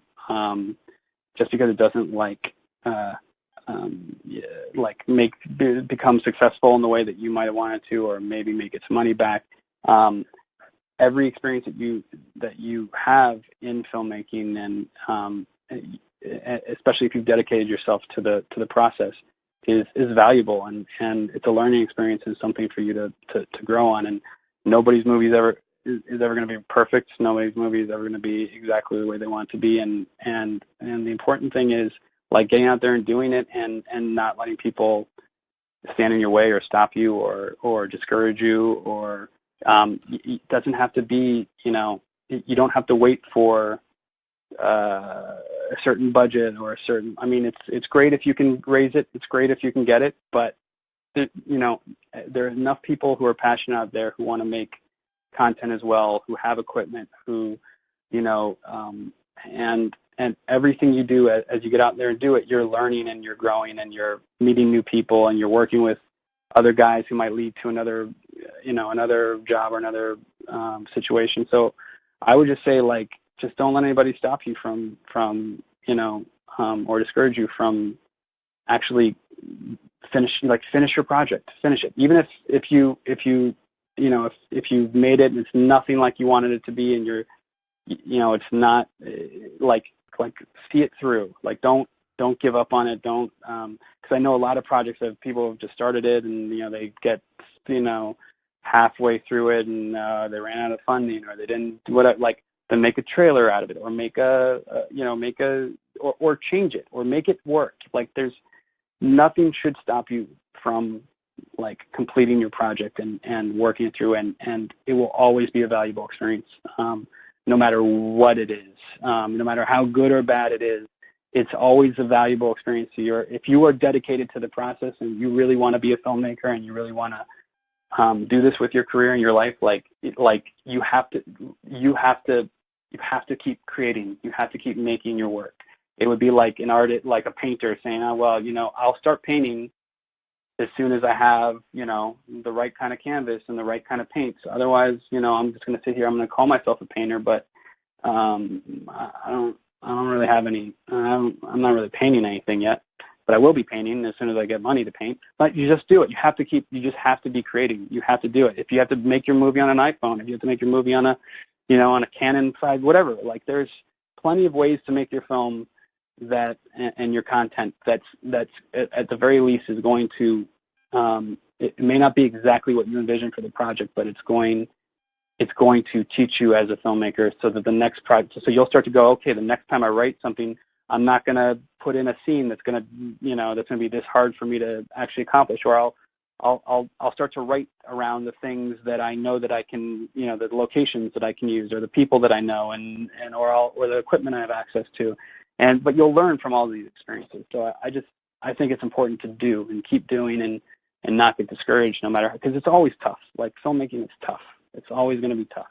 It's always hard to finish. And the thing about any kind of art is that it always has to suck before it can get good. And that's the place where people get really discouraged, and a lot of times they abandon their work, because it's like, if you're sculpting something and you have this vision of this beautiful sculpture, but as you're making it, it looks like slabs of clay and it's ugly and it's just doesn't look like, it's going to take a while before it looks great and before it looks right. But and it's hard for artists, because you see the finished product in your head of what you want it to be and how good it can be, but in front of you, you have all this, you just have the slabs of clay that are just not looking right yet, and it's just so important to keep chipping away and get it there, and again, to learn from the things that didn't turn out right the first time you did it. Constantly create is just what I would say, and learn from it, because there's just there's nothing there's no better film school than the experience of being on set and working and learning from other people and meeting people and creating and just keeping, like, there's no reason you can't do it. You don't need a 35 millimeter camera, and you don't need a giant editing bay. This stuff can get done in very small, on very small scales, and still be very valuable experiences for you. And a lot of times these things can turn out to be, they do go places. There are a lot of projects that get made for nothing, and they go places, because it all comes from the passion and the hard work that goes into it. So I would just say, don't let anything stop you. Awesome. I completely agree with everything you just said. And I think what you were trying to say at one point too is learning from your mistakes is also a really good way to learn how to create better too. Besides, and like you were saying earlier, learning your mistakes, you're gonna know what works, what doesn't work. And there was one more thing you mentioned, but now I'm drawing a blank right now. But I think you pretty much covered it. And like I told, like what we told, like we told when we were guest co-host on another podcast, we said, kind of, even though we're not filmmakers, but in this case it works too. But we said something along the lines of, create something that you love, treat it like it's a baby, help let it grow. And if anybody tried to get in your way and tell you otherwise, tell them there's the door, and just do it yourself. Exactly. That's exactly right. And the great thing is, like, as you do it, you start to find the collaborators and people that you want to work with, and that will help you, and that will work with you, and that you can, start to create with. And I just think that stuff's so important. And exactly like you said, learning from your mistakes it's so much better than being told not to do something and then not knowing why that doesn't work, or not, like, so I'm told, hey, don't shoot that scene because it's too complicated, and I go, okay, but I don't know why that's too complicated. You just told me not to do it, and so now I'm not going to do it, and I haven't learned anything from this process. But if I actually go out and try it, I go, oh, okay, so now I see what's complicated about it. This is hard, but now I know better. If I want to do something, if I want to accomplish something like this, then I can start to figure out, okay, I do this a little differently, if I tweak this, if I do that different, if I don't make this so whatever, then I can create the kind of scene I wanted to create and not make it too complicated for me to, whatever it is, like whatever the situation is. You learn, you grow, you understand. You also learn how to recognize, as you grow in your professional career, like when you start to see the red flags easier. But I already know why this scene is going to be difficult and what I need to do to fix it, or how to make it better, or how to not fall into any traps, because I've learned this when I was doing this, on my own. So, I think today, in some ways, it's like, but the other thing I would say is definitely don't try to do everything by yourself. It is important to learn how to collaborate with people. I think one of the difficult things that some young filmmakers fall into is that they end up being the person who's they're the cinematographer, the writer, the director, the lighting guy, sometimes they're even the actor, like whatever. They're doing so many things on there that they don't learn how to communicate their ideas and communicate their thoughts. And as you start to get into the space of working on bigger projects when you can't do all those things by yourself, it's really important to know how to, if you don't know how to talk to people and tell them what you want to do and tell them what you're trying to accomplish and creatively work alongside of other people, that can be a big challenge as you grow into bigger projects, because it is really important to be able to tell people, to communicate what it is you're trying to accomplish and communicate with the people that you're working with. And that's just one of the bigger things. It's challenging for sure. And sometimes sometimes it's intimidating and scary to try to work with other people. And sometimes it's way easier to just do it yourself than to tell somebody what you want them to do. And I would say that's all good and well and important to get where you need to go with things. But you really do, if you want to work on bigger sets, if you want to work on sets where you have a crew, and the biggest thing will be, it doesn't have to be, you don't have to talk to everybody on the set, you don't have to know everybody, and you end up having your department heads and communicating to the team of people that you want to communicate. But it's just important to learn how to communicate with your director of photography, with your actors, with your whatever. Like, you have to be able to talk these things out, so that so I would just say that even though it sometimes can be scary and sometimes can be just much easier to do everything by yourself, and I would say it's really, really good learning experience to force yourself to work with other people. And it might be bad experiences. That's going to happen on bigger sets too. That's not a reason not to do it, though. It keep doing it until you learn from that as well. It's such a big part of the process in filmmaking is the collaboration with the people that you're working with. And I would just encourage younger filmmakers who maybe don't have as big of a crew, or just have so much of the vision in their head that they just want to shoot it themselves. They just want to do everything themselves. And that's great. I mean, it's great to develop that muscle of the vision that you're creating, but you also have to develop the muscle of communicating to the people at some point. And so I would encourage, making sure that that you are doing that, because I think a lot of film school people end up or not just necessarily film school, or just independent young filmmakers end up, it's easier to just do these stuff. Like, I know exactly what I want it to look like. I'm just going to do it. I'm just going to shoot it. I'm going to put the lights exactly where I want them to be. I'm going to put the camera where I want it to be. I know exactly what I want. And it's easier than telling somebody and talking to people about this. And also, I don't like to talk to people because they make me uncomfortable. Whatever it is, there's just, that's okay. It's okay to feel that way. It's okay to not like talking to people, but you have to learn you're going to have to learn how to do it some more if you really want to be in the filmmaking industry and really want to work with crews and people. And it, again, it can be scary at first. I definitely found myself intimidated when I was younger on bigger film crews, because I felt intimidated. Even though I'd accomplished a lot of things in my smaller independent life and won a lot of awards and done some really cool work, I hadn't like done it with teams as big as I was suddenly working with.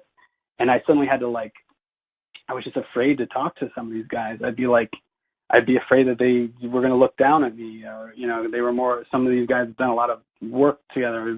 They'd seen a lot of different, you know, and I just didn't want to like look like I didn't know what I was talking about, or I didn't want to say the wrong thing that was going to end up hurting the film, rather than like, you know, like I don't want to miscommunicate my ideas and have them, you know, create something that wasn't exactly what I wanted it to be. And then suddenly, you know, they spent money building a set and it doesn't look like what I wanted it to look like. So it's scary for sure, as you start to get, you know, on those bigger stages, which is just why I'd say one of the things that a lot of younger filmmakers don't spend a lot of time doing is learning how to communicate. And I think it's just a big part of the process that will help them as they grow. It'll help them actually like do better work that is closer to what they envision, because as soon as you know how to communicate the ideas that you want to the teams that you're working with,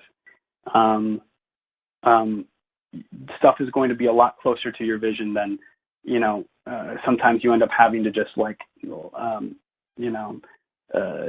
like the film might look decent or okay or not bad, but it may not look exactly what you want to look like because you tried to explain it to somebody, but they didn't quite get it. So that's a big part of the process too. Like anybody who's seen, I think it's the third season of, what was that show called? Oh, Project Greenlight. And I think it's all on YouTube. You can watch it.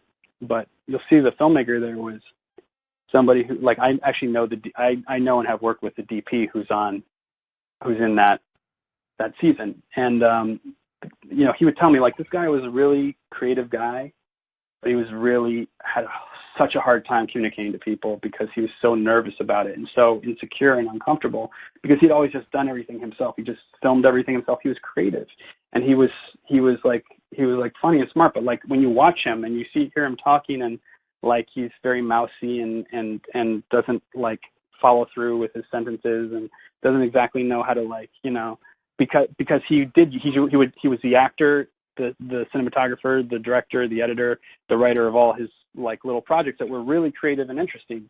But as soon as he started getting on a big set, he had a really hard time communicating, had a hard time like telling everybody on the set what he wanted.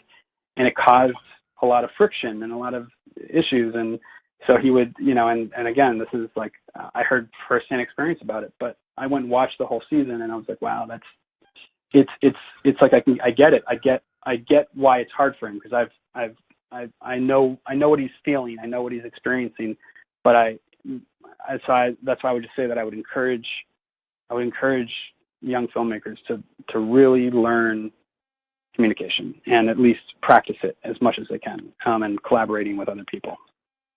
So yeah, that's it. That's one of those things you don't hear as often, is just like learning how to collaborate, because as you start to do more and more work, it's such a part of the process. Yeah, I completely agree. And I think somebody else mentioned communication too when they were asked the same question when we were doing like a round table thing or something.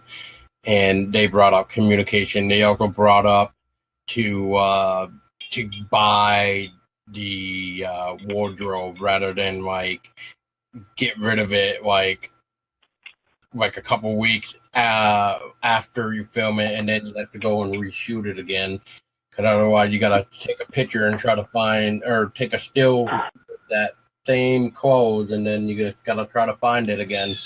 Yeah. Yeah.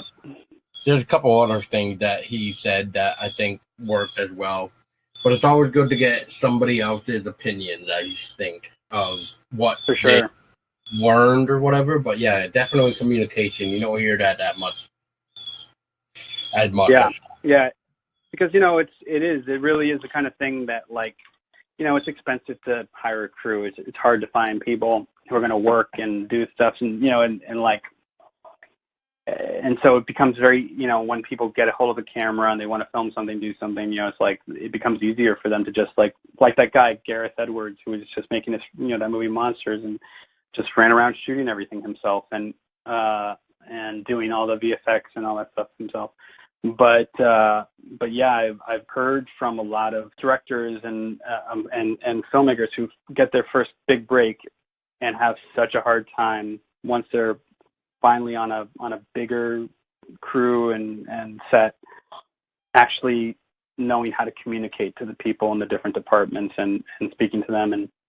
And honestly, like, one of the things that I would say to anybody is, like, as scary as it might feel, it's good to go out, and I think people respect it as well when you don't try to act like you know everything. Don't try to act like you're, like respect the fact that certain people have experience, and let them know that, like, you don't have to have an answer for every question that you're asked on a set.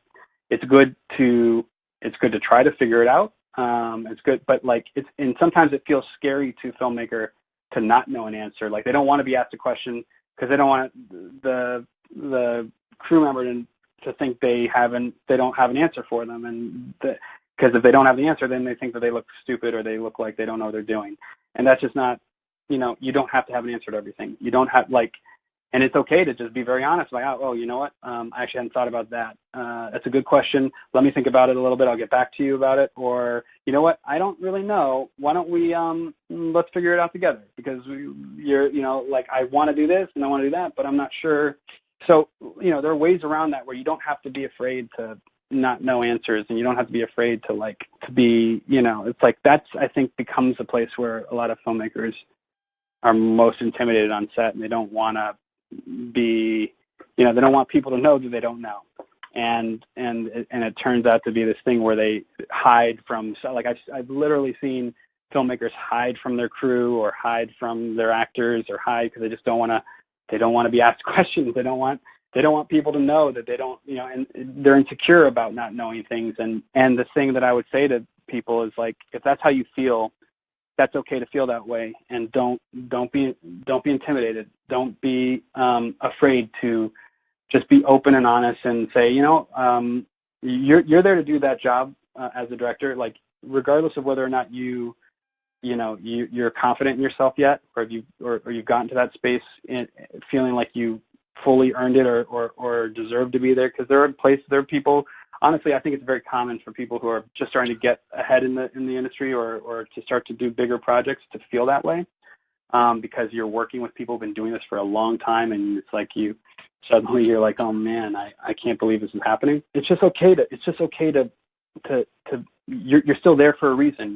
You did earn it. You did deserve to be there, and it's better to just to talk things out with people, and to possibly and to be open about what you don't know, and to be just sort of and do that than to avoid the conversations and avoid your crew and your cast. I think that's honestly a very common thing that happens on with filmmakers, and you'll hear about a lot of filmmakers who just won't talk to their cast, or filmmakers who won't talk to certain crew, and huge filmmakers. I know huge filmmakers who legitimately avoid their cast, avoid their crew, avoid big things because they just want to talk to the very few people that are in their circle, because they are really afraid of being asked things that they don't, they don't want to. They're intimidated. They're honestly intimidated. They don't want to say that, but that's how they feel. I'm not going to name names, but I know enormous filmmakers who are intimidated and just not good at having these conversations. And like I said, it's okay to be intimidated. It's okay to be uncomfortable and not be great at talking to people, but it's a good thing to start to learn how to do, and to figure out your sort of comfortable space in that world, and not let that be something that stops you. You're going to have to talk to people on these sets and figure out, and just the more you do it, and the more it becomes something that, people will get good at, because at the end of the day, you're trying to get the closest resemblance of the ideas that you want out, into the world. And if you can't talk to the people who you're working with, that's where you're going to find yourself less happy with the work that's coming out, because you've had less control over it. You've had less ability to affect it because you didn't know how to communicate what you wanted. Stuff will still happen. Things will still get done on film. A movie will get made, and it just may or may not be exactly what you're trying to do, because you weren't able to communicate what your ideas were. So yeah, that would just be the one thing I would encourage young filmmakers to learn, and not be afraid to not know. Awesome. I support that. And once again, I'll say it one more time, that's kind of why me and Tessa are doing this, just to help us become more social. So that way we are not just those people that just like look down at the world every time we come out of work and want nothing more and deal with nothing more with people. Instead, we're doing this so that we can not only meet people that love the horror genre as us, but to also better ourselves to be more talkative and social to people as well, I guess. Yeah, that's awesome. You guys are doing great. I applaud you for doing that. Well, And yeah, absolutely. So Alex, where can people find House of the Witch, and where can people also possibly find you or Mar Vista to kind of keep up to date with upcoming projects and stuff?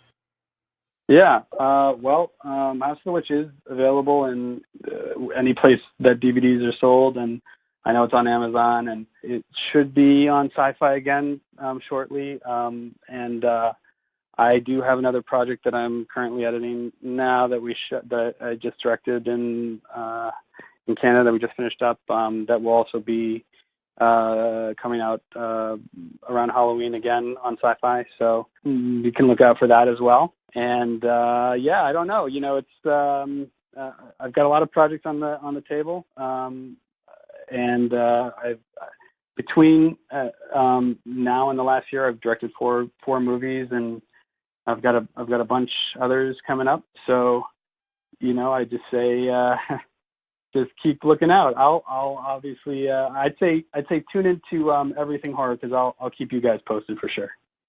Oh, thank you so much. No, absolutely. And on that note, Alex, you're more than welcome back onto the show anytime. So if you have like a itchy project that you want to help get out there, we'll definitely help spread the word for you. Well, thank you so much, guys. It was great talking to you and meeting you guys on the line, and definitely we'll be in touch with you guys moving forward, and appreciate everything you guys are doing. So thank you, guys. Well, thank you so much, Alex. And for everybody listening. Definitely a pleasure, Alex. Thank you very much for giving us the time. Thank you. Yeah, and for everybody else, I will put links in the description too for Mar Vista and Alex, and anything I can possibly get my hands on, trailers or whatever for House of the Witch, and possibly the other previous films that Alex had done. Probably will add the Dead Static YouTube link again, because lately that has been coming out of my mouth. But people need to stop. People and myself need to stop talking about paranormal, because otherwise that film always keeps getting mentioned. It's not a bad. It's true. No, it's true. Well, I'll tell you what. I'll make it. I'll make a promise right now. I'll send you guys exclusive images of the next movie before I send anything else out, so you guys can have the first look at the next film before anybody else will. So. I'll let you know. What's that?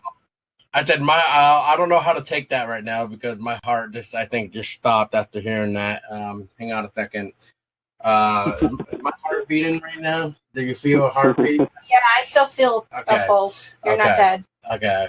All right. I just wanted to make good. I didn't mean to kill you, but I appreciate it. So yeah, that's great. So everybody, thank you again, Alex. Thank you for your time. I know we had technical difficulties yesterday, and then those got figured out today, thank God. Yeah, we look forward for any future project, and we look forward to talking to you again. All right, 1, 2, 3. Stay scary. Scary. Whoops, I did it too quickly.